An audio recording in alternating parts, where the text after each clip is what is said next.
So what's going on, guys?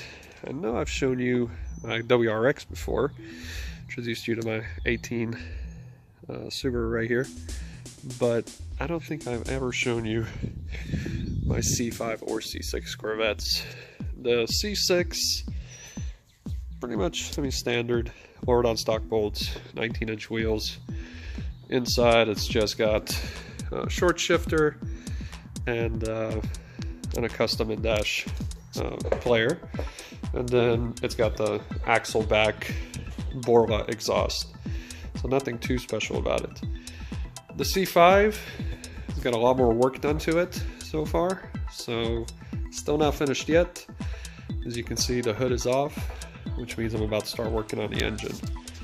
Suspension wise, everything's pretty much done. It's running 19-inch on the front, 20-inch on the rear.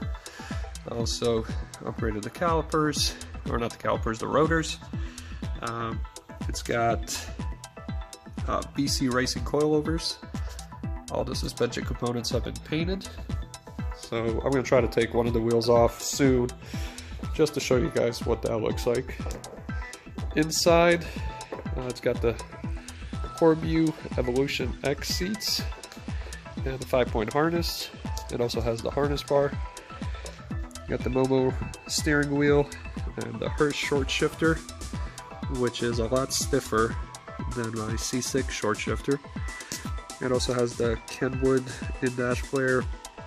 I custom made that piece right there, the trim to fit it, and then I painted it with wrinkle paint, which actually looks really cool.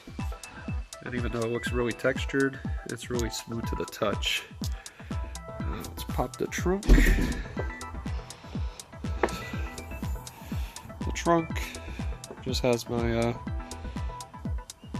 kicker system, which a lot of people do. I know I'm going to get a lot of questions about this, and that's fine, just post them in the comments. But I hated the way these HVAC controls looked, so after spending a lot of time looking to replace them, finally I just got tired of it because nothing existed, and I relocated into the glove box. Not too complicated of a process.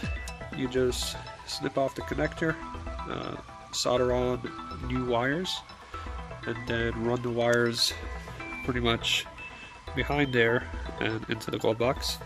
There's a plug in the glove box that you can just pop out, run the wires through there, solder the connector back on, and then plug it into HVAC controls. It is a bit of a pain in the ass to change them, especially with the 5-point harness. So if you are driving and you want to change your AC controls, you do have to release tension on the harness to be able to get to them. But other than that, you can just close the glove box and no more ugly HVAC controls. But as you can see, like I mentioned earlier, the hood is off, so the engine is next. Just a few quick pieces that I can think of that I'm going to be changing. Pretty much all the pulleys, tensioners, the hoses are going to be replaced with high heat silicone hoses. I'm also going to be replacing this eBay intake with a Verona intake, which is right there. All the pulleys pretty much, then valve springs, rocker arms, push rods, and of course the cam. I'm also upgrading the timing chain, belts, pretty much all the standard stuff, like all the gaskets and all that stuff's going to get replaced. While I'm at it, I'm probably going to be painting all this stuff. Once I do take off a lot of this stuff, there's probably going to be some new additional stuff that I'm going to think of. Like even just looking at it right now, the headers are going to be very reachable, so I may even do the headers at that time. So yeah, this is the beginning of a new project, and well, actually a continuation of an existing one, but new in the sense of different category. Not suspension related, but engine related, or interior, as you can see right there. So I'm going to be taking my time with this. I'm going to try to record every time that I do something to it. and we'll see how this goes. Alright, if you guys have any questions, post it in the comments, and then until next time.